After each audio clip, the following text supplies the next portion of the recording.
Shalom, and welcome to another Chamor podcast from Bei Abedan, teaching Noahide Judaism to Messianic Hebrews. So we know that we are to be the children of the barren woman. This is what's said in Paul in Galatians, where he makes reference to the prophecy, "Rejoice, O barren woman, you who are without a husband, for your children are greater than she who has a husband." And this is a reference to the heavenly Jerusalem. And this is meaning that we will one day be born of the heavenly Jerusalem as children of inheritance, rather than being servants as we are currently here below in the earthly Jerusalem, as children of Hagar, because Hagar had promised her child to be Sarah's child, and so Hagar's children become Sarah's children in the hereafter. Hagar represents the earthly custodians of the believers, the clergy, if you like, and Sarah represents the heavenly Jerusalem, who is our heavenly mother.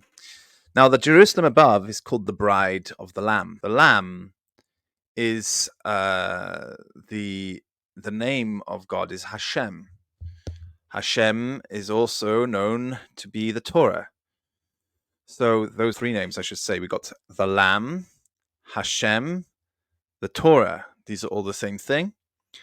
And then the depiction of Hashem is written with the letters Yod K, Vav K, in the structure of a man. And this man is Adam Kadmon, the image of God. So this is the exact image of God. There's the express image of God. Therefore, the Torah is the image of God. Therefore, the Torah, Hashem, is the image of God. God's name is the image of God.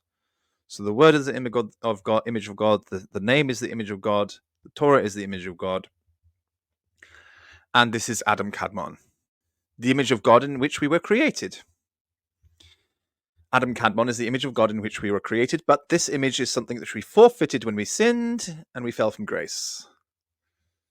So we forfeited the image of God, we fell from grace, and then the image of God had to come to us 6,000 years ago, roughly, and guide us to humanity again.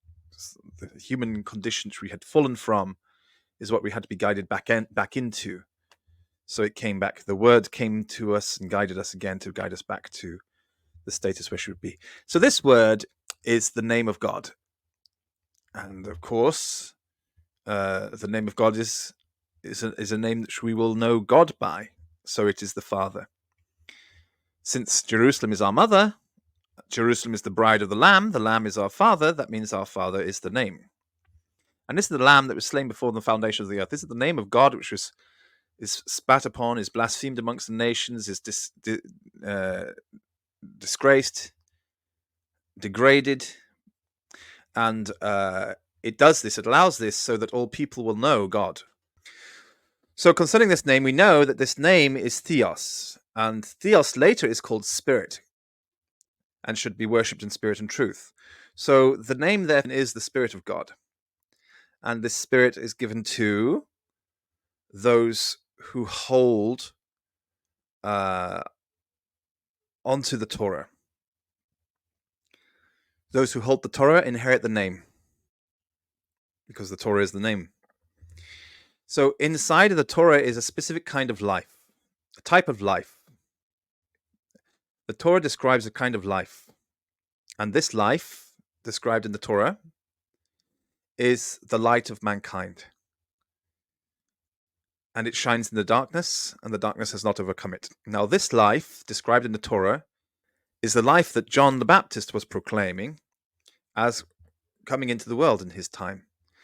It's the life which had already been in the world, but people had not recognized it. The world had not recognized it, even though the world was made through it. The world was created for the sake of this life.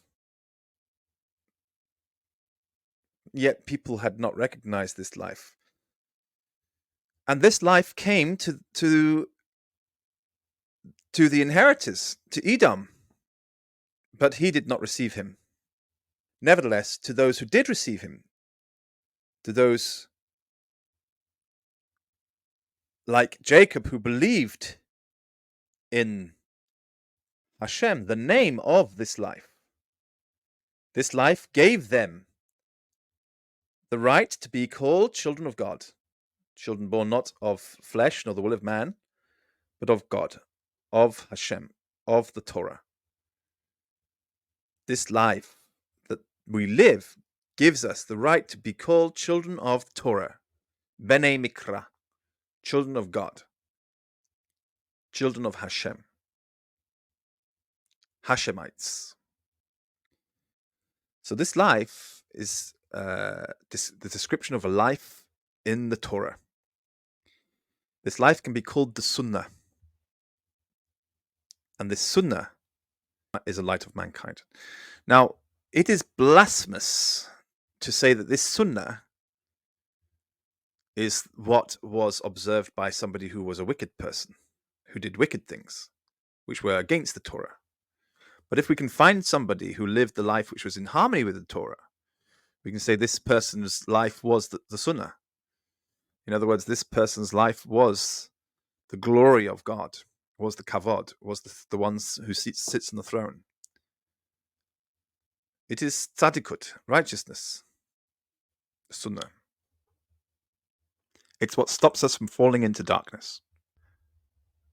And thanks to this life, the Torah became a reality. The Torah became flesh and made its dwelling amongst us. And we have seen the glory of the Torah in those people who live it, in the tzaddikim. A glory as one of a kind from the Father.